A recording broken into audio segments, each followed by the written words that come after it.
And welcome to the return of the Part-Time Nerd Podcast. That's right, the return. We've been gone for a little while on a bit of a hiatus.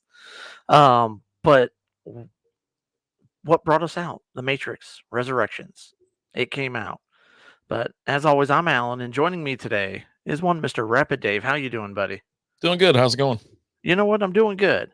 Um, saw this movie. Have thoughts. What about you? I was really excited whenever they said the new one was coming out. We'll call it the fourth one, right? The number Right. four. Right? They even Yep. reference it in the movie that it's called number four. Um, and I was like super jacked. And the fact that it was on HBO Max made me Right. even more excited because I didn't have to go to the theater. I'm not going to the theater. I haven't been in forever, and I'm not going back for a while. So,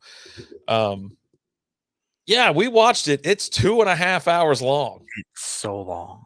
It really is, and to be honest, how the movie goes, it is super freaking long. I had to pause it several times just to go do some other stuff around the house. I should have just let it run, but, yeah, I mean, if you wanna talk about their score is already out, so I know you wanna talk about those. So what do you got? I didn't look up any scores. What are the scores on Um, 70% Rotten Tomatoes, which is up, I think, because I think it was it? Okay. 60 when I pulled it up earlier. Okay. 6.6 out of 10 on IMDb, 4 out of 10 on IGN, and 73% of Google users like it. Now, I've Okay. been doing everything I can to log in and put the thumb down on the Google users as much as I can. Yeah, it just for me, it was a crazy, crazy long movie. It's a string. What is it? An endless string of callbacks. They I mean, the amount of they used almost the entire footage from the original Matrix movie, right? In dude, this, it's with all almost the a shot for shot. flashbacks. Not the original, but all of them. They Yeah, used like almost every single all three matrices brought them back, and we're like copy and paste, copy and paste. I do like the new Smith. I think he's kind of cool, yeah, yeah. but He's pretty cool. I like the architect, Neil Patrick Harris. I love me some NPH. You can't go wrong with him. Mhm. I thought I enjoyed his character and the way he was played, the way they kind of updated the bullet time as they called it. I thought that was pretty cool, but it lacked for me. And I don't know. And maybe if this is, and I haven't seen if like this is like a whole new trilogy, because I see this as a setup movie. Is really what I see this as. Is this is setting up just kind of like the first Matrix did. It was setting up the next two. If you're using this to kind of springboard and kick off and do another trilogy, I can see that, right? Um, I mean, if this is a setup movie, it's a setup for more cash grabs. You know what I mean? Like, all they do is they brought back, I'm serious, every character that you could have thought of, like the original, actors as well right. for a lot of these parts. But you get a weird Morpheus. He's drinking martinis in like a blouse robe, doing kung Well, fu. he's a mix between Morpheus and Mm. Agent Smith. He's a Neither one program. of those guys acted like that. Morpheus to me in the original trilogy was amazing. He Yeah, was so cool. He always, he dressed like snappier than hell, man. He was cool dude. But right. now it's like, oh God, I got nothing left. I really I don't. I here's the thing with this movie is if you love the Matrix, I can see people going to the theaters and as soon as the code's dropping, they're applauding because people for some reason clap at yeah, during movies. I don't get it, it maybe you're happens, just man. excited. It's been a while, Yeah, but if you like the previous movies and you're like diehard Matrix fan, you're probably gonna watch and probably gonna enjoy it. But when I'm watching this one, I had a lot of problems. There was a lot of issues going on, and I just could not stay. I didn't even get into the movie. I was like, oh God, this sucks. And then Lizzie walked in, found out that I was watching it. She goes, "You're watching with me?" I go, "I told you I was watching this movie." So then she's watching the other room. So every time I go in there, I see the part like 30 minutes before whatever I started. I go, right. "Oh, sucks," and I walk right back out. But it does pay a lot of homage. It does bring a lot of memories from the original Matrix, right? Um, you've got the whole setup is they die, and they're resurrected. Neo and Trinity are, and they're inserted into this new version of the Matrix where Neo is a game programmer and he created the game, The Matrix, which is the movies. It's the three movies and things like that. It's one of the biggest games ever. And so now they're making a new Matrix one, whether they want to or not. It's kind of like a cash grab, and it's you're sitting there and you're listening to them in the game pitch room where they're talking about it. And I thought it was kind of funny as they're talking about, well, if it's this, it's got to be this. And Matrix is this and that. And what it is it's all of the theories and everything that people had about the Matrix movies the original time it came through. So you really got to hear all of those different everybody's theories and thoughts and things like that in it. And well, if you're doing a new one, it's got to be this, but it can't be that. You can't be hokey, and you got to update things. You got to change things, and you got to do this. So it's almost at certain points, it's almost poking fun at itself, like, especially when they're talking about the bullet time, the one dude's like, "We gotta update bullet time. We gotta do it bigger. We gotta do it better." And then when they unleash it, when NPH unleashes, he's like, "Look, bullet time. It's new. It's improved. It's, you know, Yeah. Oh god. And, it's when this movie came out or when they were talking about releasing it or whatever, you were like, "Oh my god." It's like, okay, so what is it gonna be?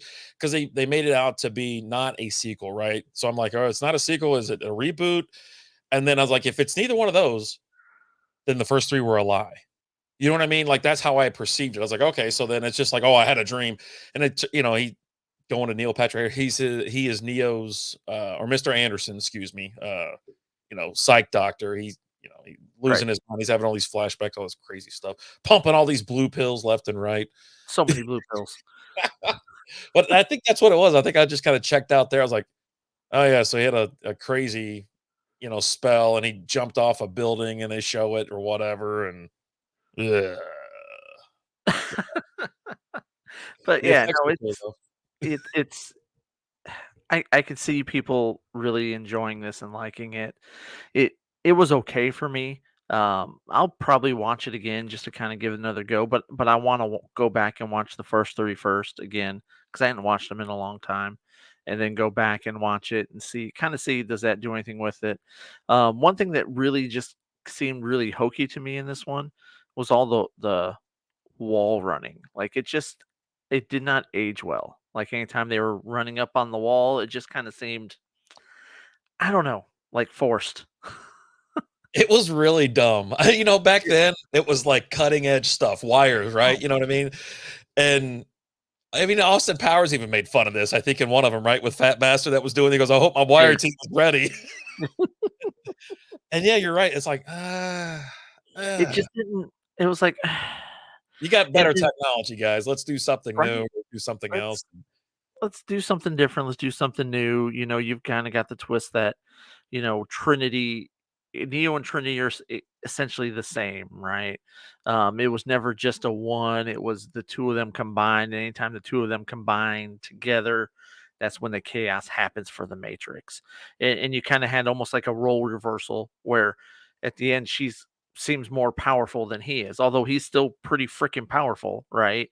Yeah, he's Um, got the Force now or Yes, something. he It's does kinda have the weird. Force, Yeah. um, which was interesting, okay. Uh, When crazy people are going crazy, they make the rest of us crazy, and I think that's what they did here, you know what I mean? It's like they just farted out this movie and just God. but and one thing I am excited about, I'm excited to hear everybody's thoughts and things on this, like, over the next week or 2, because, that's one thing that the Matrix movies really brought about was just discussions, people talking about it, what it meant to them, what they thought about it, their interpretation of things, and there's gonna be so many different interpretations of this, that's it's gonna be interesting to read and kinda go through and just kind of and then also kind of formulate your own opinion, your own thoughts and things on it. That's the one thing that the Matrix movies were good at, and I can definitely see this one repeating and staying in those footsteps and doing that again. Yeah. I just wish it was a little bit smaller, but I probably will. Like I said, I wasn't gonna go back through it. There's, a pretty good chance that I'll actually go right through 'em all of them again, just to Mhm. get the whole view and just and give it one more go, right? And Yeah, we'll see. There are some really, can I say corny or just dumb yeah, parts yeah. of this? You can. But all in all, like I said, if you're a Matrix fan, you're gonna watch this anyways, and you're gonna sit there Yeah, and be just glued to it. A lot of good. The overall feel of the movie is good. I will bag on anything, but yeah, it was 2.5 hours long. I might as well, the movie's too friggin' long. You It could have trimmed felt this thing really down. long. Like, you're an hour in before he gets out of the Matrix again, you know? And it's just like, man, like, this took a long time to get to here. And, like, I don't know, I kinda expected the movie to kinda go a different route than what it did, but the whole thing's just about getting him and Trinity out, and so the first half of the movie's about getting him out, the second half of the movie's about getting her out, and then once they're out, it's, "Hey," it's just like the end of the first Matrix, you know? We know what's going on, we're getting ready to change some things, buckle up, shit's gonna get weird, like Yeah, I don't. To be honest, I don't know. I don't know what the future holds for these things, but yeah, it's copy and paste certain scenes from 1, 2, and 3, and it's all just kinda jammed in there, but yeah, we'll see where it goes, I like their chemistry anyways. the Those 2, Neo and Trinity, that's the reason I think these movies have been a lot very successful. Their chemistry together, and you're right, it always comes down to those 2, Yep. you know? So, Comes down to them, and I feel like there's definitely some things that you kinda had to read between the lines with, like was it Bugs? Is Bugs a child of Neo and Trinity? Because they talk about the fact how they need a human brain there that's comparable, and they told Bugs, "You're the closest one that we have." So, is that you gotta kinda read how between far the are we gonna lines. stretch on this one? How far is I the mean, stretch? I can tell you there's gonna be theories out there about it already. I ain't looked up anything yet, but, like, when they said that, I was waiting for that reveal, like, Yeah. I'm your child, right? And that would explain why she's so hardcore about finding them, bringing them out, and doing that because Well, fanatics are crazy in general, you know what I mean? well, People that who too, are like, but they didn't label her as a fanatic, whereas they labeled the one guy a what did they call him? Like a neo neologist or something like that, right? It Theologist, right? it almost was People like who a throw to Ready Player One. You know what I right. mean? Yes. Yeah, 100%. Yeah, but they referred to him as a fanatic, right? But you're not referring to her as a fanatic. I don't know, Well, man. I'm we'll just see saying. where it goes. It's just that's what popped in my mind when they did it, and I was like, okay. But then she also the thing that drove me crazy about her was when she was in the Matrix, she had a huge, thick British accent, and not so much when she was out of the Matrix. And can we just stop with this? Like, every movie that we're having to watch right now, it's always like, as soon as I hear it, I was like, "Nope." It was like what was that other stupid movie we just watched or whatever, the Home Alone The part Home 12? Alone one, right? But Ugh. do you think the British get tired of us doing it too? Because we do it with a lot of their TV shows. Oh, look, The Office with English people, with Americans in it, you know? That's our Um, version. This is for us. Y'all watch your own right. stuff. You know what I Yeah. mean? But it's all good. But as soon as I heard it, I was like, "God, damn it." But yeah, that's all I got on this one today. You got anything else you want to add? Nah, it's on HBO Plus, so if you're or HBO Max, so you HBO can Max, watch it yeah. for free. You don't have to go to the movie theater or anything like that. So I say it's worth the dough because it's free. There you go. But hey, guys, thanks so much for watching. Like, share, subscribe, follow, comment, all that fun stuff. Tell us what you thought about the movie.